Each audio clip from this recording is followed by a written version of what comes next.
let's get into the first one. We spoke about it a few months ago, and, well, it's happening. We thought, would this actually happen? Would DeSantis actually run? He's governor of Florida. Will he run for president? Well, yes. The answer is yes. He announced it on Twitter the other day, and well, he's now going up. So now it is Trump versus DeSantis. And so looking at our presidential fight, this Trump versus DeSantis, it's like Trump is you could argue the previous generation and DeSantis is the next generation. And looking at this interaction between them and how they're handling it, are they handling it right? Is this the best way to approach being the next generation or being the previous generation or being the leader versus the next generation? There's a couple of things I just want to talk about through this. So obviously there were some technical glitches. He launched it on Twitter, snubbing, I suppose, the traditional media. They say that there was like a 25-minute delay because of glitches. But Florida Governor DeSantis on Wednesday announced on Twitter's audio platform that he is entering the Republican presidential primary, setting up a clash with the current GOP frontrunner, former President Donald Trump. He says, "I'm running for president of the United States to lead our great America comeback." I wonder if that's actually going to be his actual, campaign slogan. It's not a bad slogan, a bit of a comeback. He said during an event with Twitter owner Elon Musk and tech investors David Sachs. But we know our country's going in the wrong direction, he says. We see it with our own eyes and we feel it in our bones. Later on, this article from CNN goes on to say that Governor Ron DeSantis says, "My pledge to you is that if you nominate me, you can set your clock to January 2025 at high noon, because on the west side of the US Capitol, I will be taking the oath of office as 47th President of the United States." DeSantis says, "No excuses. I will get the job done." I think it's quite interesting the way that Ron DeSantis approaches things from this very confident approach of knowing that things need to be fixed, and he just goes, "I'm going to get it done." And later on, he actually says this, "Even my worst critics in Florida will acknowledge when I tell people I'm going to do something," DeSantis says, "I don't make promises or say I'm going to do something lightly." And so he's got a pretty good track record of, hey, if he says he's going to do something, he's going to do it. Which I think is quite interesting, and we'll get to that in a bit. But I just want to, kind of address this, the botched technical glitches and everything like that enabled the left and the Democrats to just absolutely smash him, and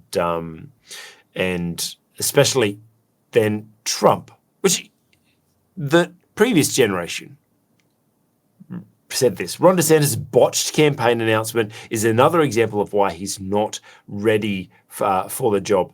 The stakes are too high, and the fight to save America is too critical to gamble on a first-timer who is clearly not ready for prime time. This is a spokeswoman from Trump, the Trump camp. And then Trump said, his collar, "It's too big." Really? But then later he said, "Wow, that DeSantis Twitter launch is a disaster. His whole campaign will be a disaster. Watch," he said. Now, another thing that I do want to actually share is DeSantis was actually interviewed by Ben Shapiro on the Daily Wire, or the Ben Shapiro Show, and he was actually interviewed and Ben was kind of poking at him and trying to get something out of him, just trying to get to him to speak against Trump. And I felt that it was quite interesting the way that DeSantis actually responded to criticisms and things like that. He still had a lot of respect. He still had, he was able to he was able to really not fire shots negatively, but still address the situation. And Dr. Rod, you would actually know that I've had this, we've both had issues with poor leadership and the previous generation, so to speak, not dealing with things properly. And it is always this tough balance to try to find, yes, we need to speak against the issues, but we also need to honor and respect the person of the past or the leader. And so I think that one thing that I really like about Governor Ron DeSantis is, while still addressing the concerns, he still has respect. He has respect for the office. He has respect for the situation and everything like that that Trump is going through. And so, Dr. Rod, how did you advise people to pick that? How do we still speak against what's going wrong while still having respect? Look, I think the best way is to focus on ideas and issues rather than persons and their personalities. And I think Ron DeSantis does this very, very well indeed.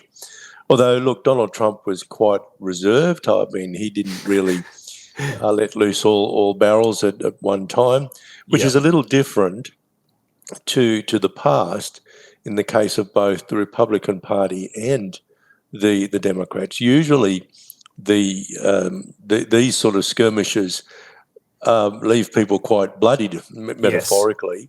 Yes. And so far we haven't really seen very much of that at all on the side of the Republicans. And with the Democrats, I don't suppose there will be anybody who will oppose Joe Biden. I don't know what will happen there. But look, I think Ron DeSantis is someone who makes quite a good role model because of his very strong emphasis on issues rather than on tearing down people. Now, look, he has made some quite strong comments against Joe Biden. He's made quite strong comments against people involved in gender reassignment surgery. I think I heard him say explicitly they should be in jail. So, I mean, even that, though, is not really attacking the people. He's looking at behaviour and saying this behaviour is unacceptable in the kind of America that he wants to lead. So, look, I think he's quite a good role model. I've been watching him now for a couple of years. And look, he has very, very sensible responses to policy questions.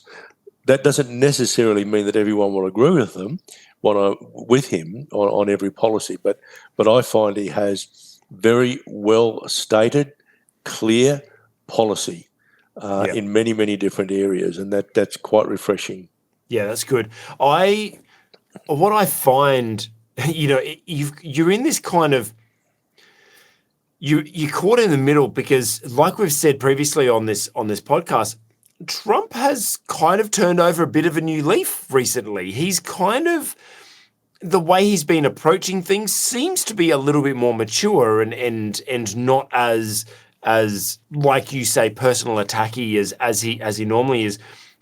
And so we're kind of caught between this whole former President Trump who did some great things, has some opportunity to be able to do some more great things, but also kind of like this next generation of like, do we still stick with the old and go, well, Trump maybe still has some more things to do, or do we step aside for what is new? And kind of, I know I don't want you to talk about predictions and anything like that and whether you think which one you think. I'm kind of more talking about this metaphorically, but this is quite interesting that Ron DeSantis, I mean, imagine if Ron DeSantis and Trump weren't fighting against each other. Imagine if they were to join forces. That would have just been such a more powerful. Now, who knows what conversations went along in the background and everything like that. But Rather than the next generation coming and trying to knock off the previous generation, what if they were able to work together to be able to get to a point where they're able to work together and then pass on the baton when that time comes? Yes, look, I think this is a really interesting question, and the political arena at this time is a difficult one to predict.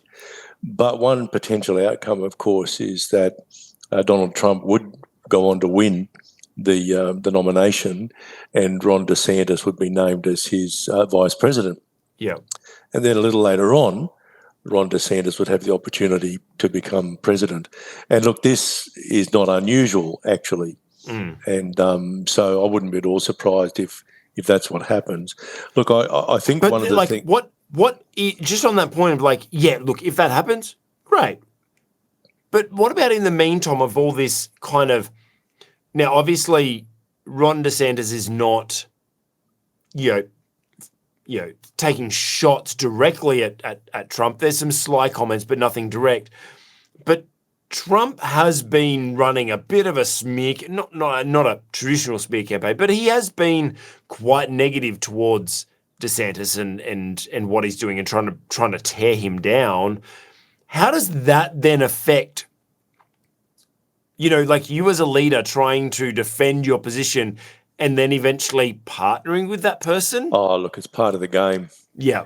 If you just go back a few years to what happened between Obama and Hillary Clinton, that was really acrimonious, and she ended up being foreign secretary. Was it foreign secretary, whatever you call that position in the United States. So look. This is part of the game of politics, I think, in the United States. So the nominations process can be pretty dirty, pretty nasty, and then things settle down. So, I don't like the way it pans out, but this seems to be the way that the internal politicking plays out, at least in the context of the United States. And look, I have to say, my view about whether or not it's time to hand over the baton, that is for Donald Trump to gracefully bow out, I think the Durham report that was released a couple of weeks ago has changed a lot of things, certainly in my mind. And it's very, very clear that right from the outset, nearly everything that Donald Trump tried to do was undermined, not only at the political level, but at the level of what we call in Australia the public servants. And the Durham report makes it very, very clear that there was never a Russian conspiracy, and so much white-handing and undermining of Donald Trump went on during the course of his 4-year term as president that he has a lot of unfinished business. And at this stage, my hope would be that he gets the opportunity to finish that business in a different environment. And look, I guess the Durham report's kind of dropped out of view now, but it was news for a week or so. Of course, for those of our viewers who are based in Australia, they might like to know that the Durham report clearly stated that this whole thing started with an informal dinner or an informal meeting that was hosted by the Australian High Commissioner to London. So Australia has had a part to play, and that might have implications actually for the degree of trust between a potential Trump administration and the Australian government. So that's just something to keep in mind. But look, having had a bit of a look at the Durham report and heard some commentary on it, I think it really does make it very, very clear that there was a lot of very, very unethical, inappropriate and potentially illegal activity that went on to try to stop Donald Trump from achieving anything. And really it's a miracle that he managed to achieve anything at all. Yeah. So although I do have sympathy with the idea that somebody of his age, someone who's already had an opportunity to be president, should hand the baton over, I think at this stage my preference would be to actually see him go through to take the nomination, become president, and have a freer environment in which to operate. and Ron DeSantis would make an extremely good vice president, and then perhaps next time around would be the right candidate to become president. I do think he'd make a very good president, and I personally don't think age should be held against him. I don't think he's too young. I don't think he's too experienced. He's been in the Congress, don't forget. He served a full term, I think, in the Congress of 6 years before he became governor. He is now an experienced governor because he's in his second term. Yeah. And he's a highly competent man. When he says he's going to do something, he does it. I think he'd be an excellent president. But I'm not convinced that at this point in history now is exactly the right time for Donald Trump to hand the baton to the younger generation through Ron DeSantis. But that's my personal opinion, and I do appreciate that other people have totally different opinions to me for all sorts of reasons. Yeah, I mean, look, yes, you can be in both camps, but actually, I like that. That's actually a pretty decent take on it. Is yes, Trump has unfinished business, and I'd like to see what he can do. Now, obviously, neither of us are Americans, and obviously, what happens in the United States doesn't directly affect us. Although I live in a country very close to that is actually quite strongly impacted. And obviously the world is impacted. Your children or your daughter and your son-in-law live there. So there is some impact, but I'd be interested to see what he can actually do the second time round. And looking at back at this from the leadership perspective about leaders versus the next generation is what could this launch that DeSantis has done, he's done it because he believes that there is a better way.